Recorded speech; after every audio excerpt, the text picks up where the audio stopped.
is Tarik Talk.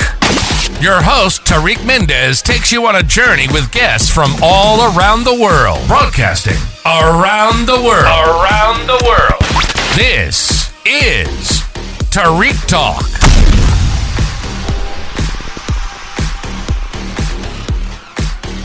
Alright guys, today I'm at Affordable Art Fair at booth D7. Can you help me? I don't know how to pronounce it. Is it Muse Gallery? I think it's called Musée. Musée Gallery? Okay, perfect. And can you tell us how many artists you have here at the booth?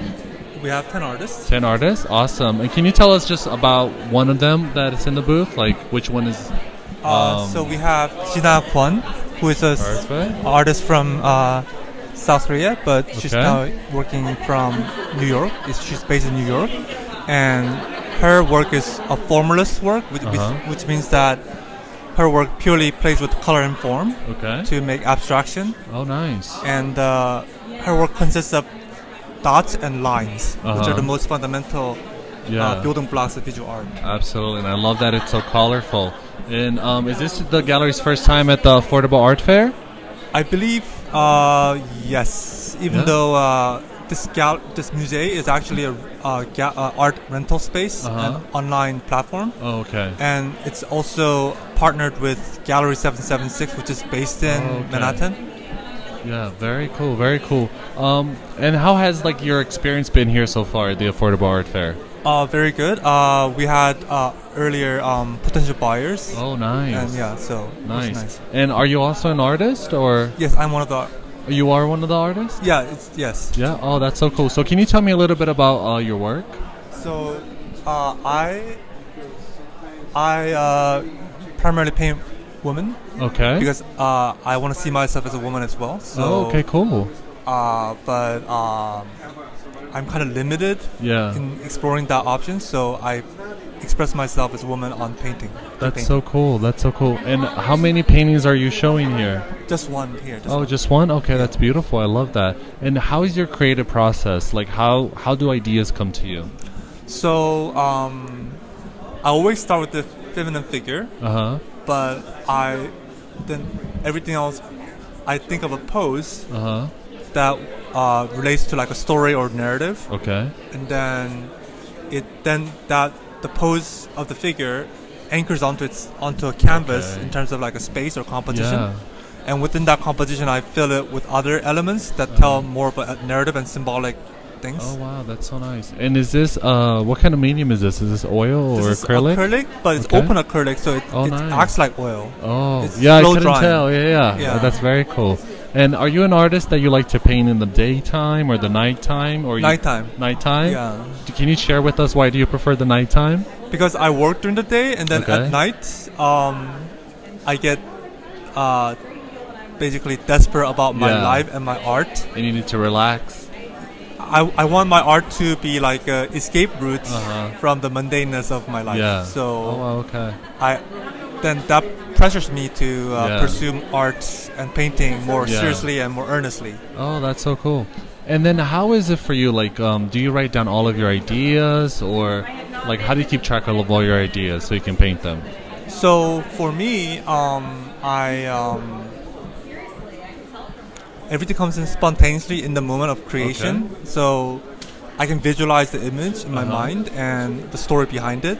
So I don't really make sketches or take notes. Oh wow, so it's just organic for you. Yeah, it's like having a dream, and you wake up from the dream. That's and so cool. You try to interpret it. Yeah. So I make the painting, and then I try to interpret what I painted. Oh wow. It's a little bit weird. But that's so difficult. A lot of people do the drawing before, and that's so cool that you do that. Thank you. And then how is when before you start to paint, do you how is your creative process, the studio process? Do you have to have a coffee? Do you have to meditate, or can you just sit down and start painting right away?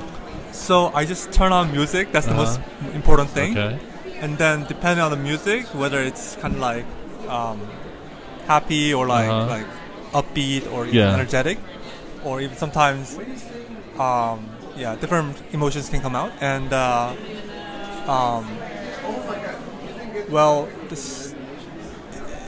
every painting studio, the process will involve painting, but it really involves, for me, visualization and within the mind I can see the form and the colors. Oh, okay. And that allows me to replicate what I see in my mind. That's so cool. That's so cool. And it's a continual cyclical process of seeing something in my mind and putting it down, and then seeing something on top of what I put down. Oh wow. Yeah. That's so cool. And are you an artist, like once you start painting you have to finish the painting, or can you like step back, go to real life, or do you have to like start from like start to finish? I have to start to finish it right away because I get very anxious about not finishing the painting. Okay. So I have to finish it that day. Oh, that's very cool. And being an artist, do you find your brain always thinking about ideas? Are you always like having like creativity and visions of art in your brain? I actually think about a lot of things that aren't related to my own art, but could be of use to other people, or things that I haven't explored as an artist, but I can still have the option of exploring that direction in the future. Oh, nice. For example, I recently felt that light could be a form of communication. Like what you mean, like space and universe, kind of like that? What I mean is light consists of energy, right? Yeah. Which consists of waves. Like frequency, yeah. And so you could convert that frequency into a number. Oh, wow, okay. And each number could represent like an alphabet letter, something like that. Yeah, that's so cool. That's such a genius idea. Thank you. That's so cool, yeah. And then do you only do paintings, or do you do other mediums? I do photography, including abstract light-based painting, and also gender fluid cross-dressing. Oh, nice. Oh, so when you say like the photography, is it the one that like you draw with the light? Yeah. Oh, that's so cool. Can you? I have no idea how that works. Can you tell us about like how do you? Because I always see pictures, but I never know like how you do the drawing. How is that? There are two ways to go about it. First would be to have a light source in front of the camera, and you move the camera to draw with the camera, which is much more difficult. Or second option is to have the camera on a tripod, and then you dance in front of the camera with the light source. Oh, nice. Yeah. So do you need like a specific camera, like a night vision camera, or is it a normal camera? It can be any DSLR. Oh, I didn't know that. Oh, that's so cool. As long as you have the option of putting it on long exposure. Yeah. And then you would need a filter to control the lighting, because sometimes it's too strong. Oh, I didn't know that. I always wonder. I'm like, I thought you had to get like a special camera. No. So you can do this like you have to do this inside the house, or you can do outside the house? Mostly inside or in the night. Like in the night. So it just has to be dark. Yes. Okay, cool. And are you working on anything else at the moment? I am a writer for New Visionary magazine. Oh, nice.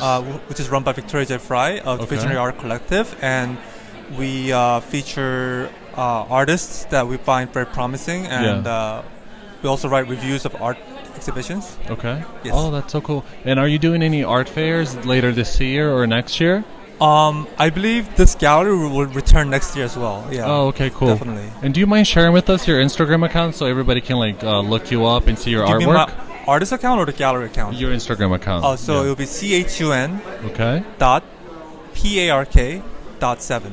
Perfect. Well, and then can I ask, what's your background? Where are you from originally? I'm originally from South Korea. Oh, nice. I was born in Seoul, but I grew up in Mokpo. That's so cool. And do you find, because I interview like a lot of international artists, do you think that your background and being from South Korea, like you can see it in your work?